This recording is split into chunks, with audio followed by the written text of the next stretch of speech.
I am Durant MacArthur. As the General Chair, I am pleased to invite you to the 2023 National Encampment to be held here in St. George, September 7th to 9th, 2023. Our Cotton Mission chapter is the host chapter with the Hurricane Valley, Dixie Encampment, and Boulder Dam chapters as co-hosts. Our theme is From Isolation to Destination. Our headquarters will be the beautiful St. George East Stake Center, immediately east of the recently renovated St. George Temple at the center of the St. George Valley. Although when it was built in the 1870s, it was on the southeast edge of the existing town. On June 1st, 1859, on his 58th birthday, Brigham Young made a prophecy near Tonnequin, that is the mouth of the Santa Clara Creek. There will yet be built between those volcanic ridges a city with spires, towers, and steeples, with homes containing many inhabitants. Brigham and his party were visiting settlers in the few isolated communities that had been sent to the area to grow cotton and other warm weather crops. These early settlers were struggling and needed encouragement and reinforcements. Brigham fulfilled his prophecy by calling 309 heads of families to the Southern or Cotton Mission in the October 1861 General Conference, thus founding St. George. This group arrived in November and were supplemented by a Swiss company of some 36 families at the same time, who augmented the existing town of Santa Clara. Brigham's prophecy of anything understates the case from a modern perspective. The between the volcanic ridges has expanded significantly, so that now there is quite a metropolis spilling well over the ridges and beyond. Much of this has happened in my lifetime. When I was growing up in the 1940s and 50s, St. George had a population of 5,000 people and the county 10,000. Now the numbers are 95,000 and 180,000 respectively. So what do we have planned for the encampment? We will welcome you on Thursday evening with some folk songs. For example, this one from George A. Hicks. Once I lived in Cottonwood and owned a little farm, but I was called to Dixie, which gave me great alarm. To graze the cane and cotton, I right away must go. But the reason why they called on me, I'm sure I do not know. I feel so weak and hungry now, I think I'm nearly dead. 'Tis 7 weeks next Sunday since I have tasted bread. Of carrot tops and lucerne greens, we have enough to eat, but I'd like to change that diet off for buckwheat cakes and meat. The Thursday evening highlight will be a keynote address by Elder Jeffrey R. Holland of the Quorum of the 12 Apostles, a native son who can move us to tears and have us rolling in the aisles with mirth with equal ease in the space of a short interval.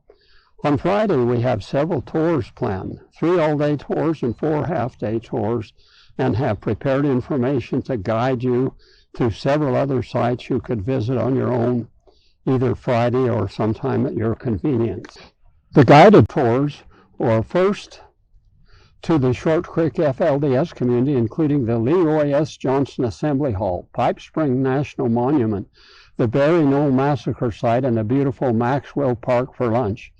David Isom of the Hurricane Valley chapter, a social worker who has worked with the FLDS people, and Ted Barlow, formerly of the FLDS Church, are knowledgeable tour leaders. The second all-day tour is to the Muddy Mission in Moapa Valley, Nevada, including the Lost City Museum with stops at Jacob Hamlin's Santa Clara home, inside into the Old Spanish Trail, the Virgin River Gorge, the Virgin Valley of Mesquite and Bunkerville, and Castle Cliffs on the infamous Utah Hill. Tour leaders are Boulder Dam chapter stalwart Claire Tober and historian Al Matheson.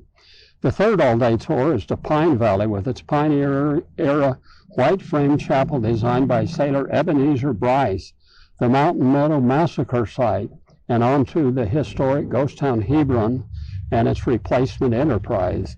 The knowledgeable Kent McComb and Mountain Meadow Guru Lee Bracken will lead this tour. The 4 half-day tours are 1.